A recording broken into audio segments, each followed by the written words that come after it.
كده بقى خلصت. لولو انا جايب شويه فراخ وشويه بطاطس تحمرهم لنا كده، اصل انا ميت من الجوع بسرعه. بس بلاها قهوه اللي انا من الصبح مش عارفه اشربها، وانت دلوقتي جايب لي فراخ وبطاطس اعملها. انا جايب حاجات تكفي، بس انا حاسس ان ناسي حاجه. هروح اغير هدومي واجي قبل ما تعملي الاكل. ده انت جيتي في الوقت المظبوط.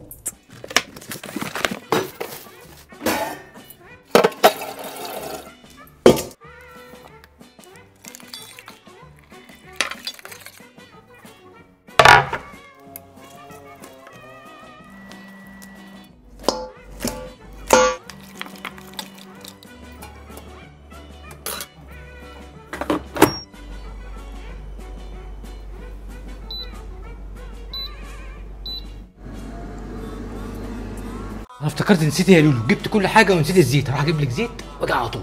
خد زيت ايه؟ من امتى وانا بقلي زيت؟ الزيت ده انا بستخدمه مرتين 3 في السنه، وبعدين انا اتصرفت. صرفتي؟ استني ايه اللي انا شايفه ده يا لولو؟ اير فراير؟ طبعا يا ابني، انا ما بروحش في حته من غير القلايه بتاعتي، دي المنقذه. تاني يا لولو؟ وانا مش قلتلك ما تجيبيش اجهزه كهربائيه لما اكون معاكي؟ هيضحكوا عليك يا بنتي. انت عارفني يضحك عليا؟ ده انا جايبه ماركه رويال، لا وايه، مستورده وتركي كمان.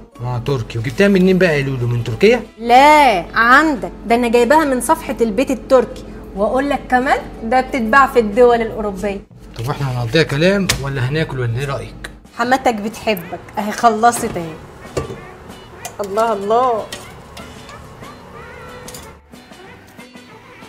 شكلها حلو. لولو هو احنا هناكل فراخ بس؟ صبرك عليا شويه. هي كوبيبه هتعملها كمان في القلايه؟ هي دي مش عايزه زيت؟ كده اخف من الزيت. خلاص كده يا لولو ولا في حاجه تاني؟ تستعجلش على رزق.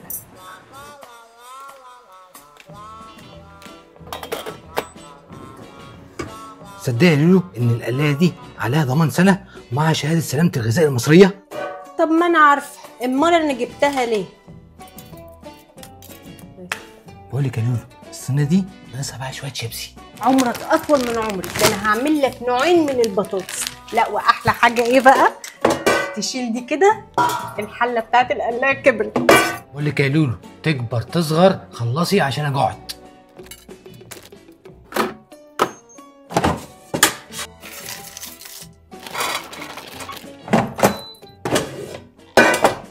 كده بقى خلصت.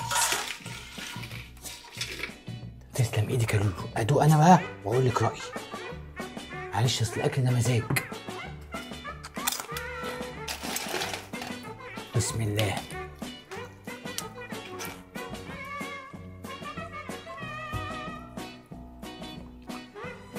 الله دي جامده، لكنها مشويه.